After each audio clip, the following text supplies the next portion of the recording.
And then you have, for example, Ibn Bayya saying that we should be, loyal to to UAE, and we should accept this treaty with the Zionists. And then you have Sudais now giving khutbahs, preparing the people to accept these treaties with the Zionists. And so so we have to recognize that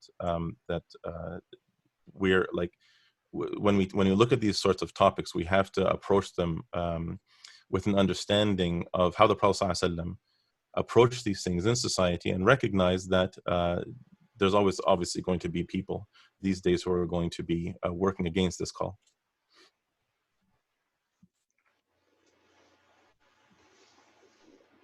So I want to Jazakallah khair for sharing that, Brother Mazen. Now, it's like both your brothers had highlighted how basically many Muslims, or a majority of Muslims, are secularized to the nth degree, right? This is the problem we have.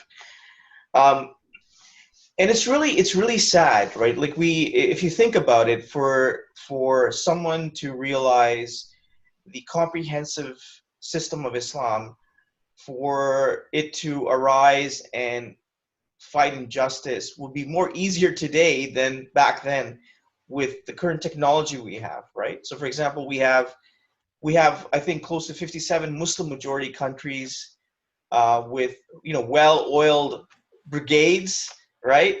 And just if they just realized what to follow in Islam, we won't be in this mess, right? We'd be going in and liberating our fellow brothers and sisters who have been victims of genocide, etc. So wouldn't it be fair to say that this time is a really, really sad time, or probably the saddest time for Muslims right now, currently? Would you agree with that, or have there been any worse times than this? So I would say definitely in my opinion, the worst time was the 50s and 60s and 70s. Now this current last decade or so, maybe about decade and a half, are excellent times. Not because we fixed the problem, but because the Ummah has grown so dramatically. Now, it's interesting how so few people had noticed this. I have weirdest discussions because people are like, oh my God, the Ummah is terrible and everything's a mess. And I don't understand how we don't see. Look at the Ummah back in the 90s compared to the 80s, compared to the early 2000s. Like back in the 50s, the Muslims were going to Kulthum concerts high as a kite after smoking pot and spending 7 hours listening to her, just the introduction to her song. Right, because I don't know if you guys know, Kulthum, she has these ridiculously long songs. Just her intro would go on for about an hour, and then the song would start. And that's what people loved. Like, the Islam, like saying Assalamu alaikum was like saying hi, and people didn't even recognize that it's a dua, right? And so you talk to people from the previous generation. Like if I talk to my family sometimes, early when I first started studying the Deen and realizing these things and explain, they were like looking at me like, what the hell are you talking about? This is Assalamu alaikum is like saying hello. So so when you look at not only that, like back in the not only the issue of the Ummah's growth in terms of understanding the Deen, but their desire to learn has changed very, very dramatically just in the last 10 years.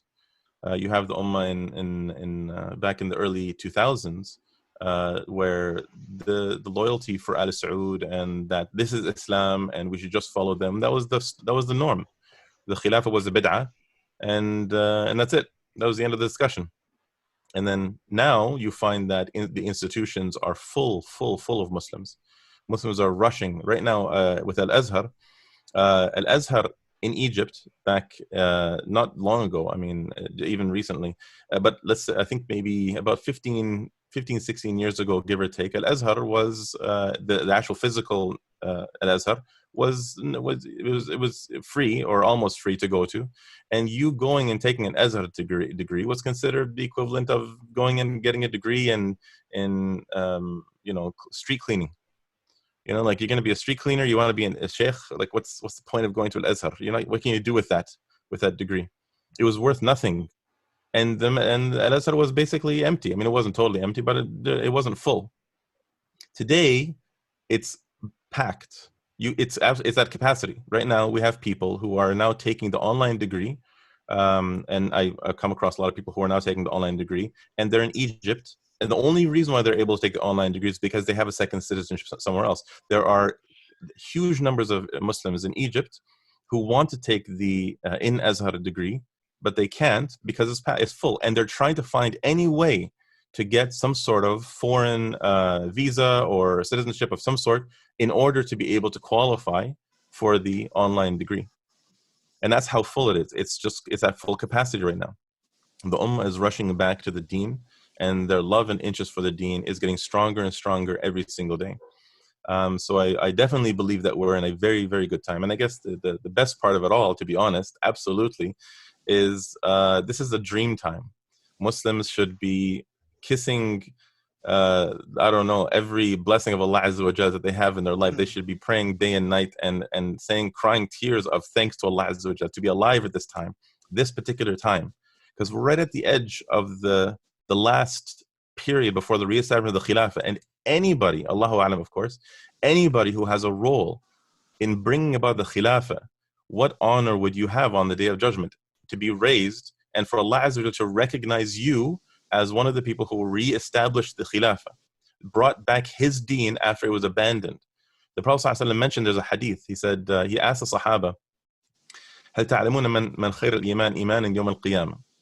Do you know who the people of the very best of Iman are on the Day of Judgment? And the Sahaba said, is it the angels? Is it the prophets? And then in the end, he said, no, they are people who have not been born yet. It's a long hadith. But he mentioned that there are people who have not been born yet. They find al-waraq al-mu'allaq. Right? So now some interpreted this to be the hanging papers, meaning like Sahaba used to hang Quran and hadith in their house. But maybe a stronger interpretation is al-waraq al-mu'allaq is the papers of the Quran and Sunnah. It's just suspended. Right? Suspended, meaning it's hanging, but it's not implemented. They found the suspended papers and they read it, they studied it, and they implemented it. They taught it to people and they ensured its implementation. They are the best people of Iman on the Day of Judgment. After he explained that the Malaika are the best, but he's referring to other than them. He said the prophets are the best, but he's referring to other than them. And then he said that these people are the best of Iman. So we don't know if we could be among them, but what greater time could we possibly dream to live in than the time where it's getting easier to recognize that the Khilafah is a fard. It's getting easier to recognize that you can play a role in this, right? So what better time could we dream of being in right now? Jazakallah khair for that. I don't know if I agree with you totally on that. I mean, I really admire and I really like your optimism, and we need to try to be optimistic. I totally agree with you that, totally admire that. But I would say that we're in a really sad state, and I'd have to go back and do kind of an analysis, because you said that back in the 80s we were far worse off. For example, let's take the example of what happened to our brothers and sisters in Burma, the horrendous genocide that took place there, right? I still, we could say, oh, our governments didn't do anything, but again, I didn't see a lot of sympathy even from the Ummah regarding that, or also what's happening to our brothers and sisters in East Turkestan, and the list can go on and on and on. And you talk about, there's 2 billion Muslims. We can't really do anything about that. It's only a few people who are going to make a difference. Sometimes I think is that when we talk about, we do see a resurgence of understanding that the Islamic system is the solution for both Muslims and non-Muslims. Maybe we're using this, or gauging this from our inner circles, because we see in our inner circles of probably intellectuals that, they understand that. But when we take a look, a little closer, when we look at our families and extended families and relatives, it seems that they're going further away from having a comprehensive and holistic understanding of notion of Islam. So I don't know. I'm kind of skeptical about that part, but sorry if I just may interject quickly. I think, Zishan, I think I hear what you're trying to say there. At the same time, if you really go back into the 50s, 60s, 70s, and 80s, right, we were obviously inflicted by the communism at that point in time, right, and all sorts of different isms. But you brought the issue of Uyghur Muslims as an example. Yes, Burma Muslims, right? Kashmir. Yes, the governments right now are not taking any action. But any information you have on the media right now essentially is generated by the Ummah itself, right? The issue of the Uyghur Muslims right now is basically being blasted all over the media channels and everywhere else through the efforts of Muslim Ummah, not by the governments, right? Take an example of Imran Khan as an example of Pakistan. He doesn't even admit there is a genocide happening right next door, right? But at the same time, these issues are brought to surface, brought to light through the efforts of Ummah, people like you and myself, right? Creating Facebook posts, going, documenting all these things. But these things were actually not happening, back in the 90s, 80s, 60s. Not because there was lack of technology. Yeah, given there was a lack of technology, but at the same time, people were not talking about these things because they were too busy listening to 8-hour songs of Ummah, whatever her name is, right? So there were other issues at play at that point in time. So yes, we do have corruption. You always, we look at the media, as example, in Muslim countries, they are broadcasting filth, essentially, right? Yeah, that's given, but that's a very small, section or segment of the society, right? So-called liberal segment of the society. But overall, generally speaking, more than 70 to 80% of the population in Muslim majority countries is still very conservative, right? They still hold, the Islamic core values. It's just that, in my opinion, and I believe that, they just need a little bit more shining. It's a little bit rusted. They just need to be, introduced a core Orthodox Islamic concept to actually revive what they hold in their hearts. But I mean, again, going back to the 70s and 60s, things were completely different. People were not even talking about these ideas. For example, if Muslims were getting killed in Kashmir, they would be like, it's none of our business, right? We would just rather go and, do something else. So yes, I mean, all the issues right now, I mean, tell me one government actually who has brought any of these issues to surface, right? In the Burmese issue, the Uyghur Muslims in Yemen, right? In Bangladesh, in Pakistan, right? In India, right? It's even the genocide that's happening in India against the Muslims is basically, we come to know about it through the Ummah, right? It's basically the Ummah who's basically broadcasting all these issues on different social media platforms, right? Government is silent.